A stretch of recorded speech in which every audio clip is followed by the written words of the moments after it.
How to update your Pinterest username directly from the app. Open the Pinterest app and make sure you're signed into your account. From the home screen, tap your profile icon in the bottom.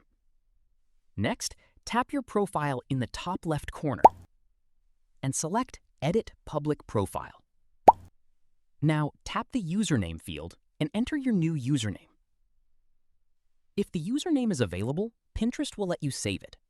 If it's already taken, you'll need to choose a different one. While you're here, you can also update your display name, profile picture, bio, and add or edit your website link if you need to. Once you've finished making your changes, tap Done in the top right corner to update your profile. Keep in mind that your username must be unique. If you recently changed it, some old profile links may stop working until they update across Pinterest. And that's it.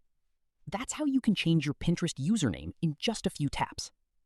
If you found this tutorial helpful, don't forget to like this video and subscribe for more Pinterest tips, social media tutorials, and step-by-step guides.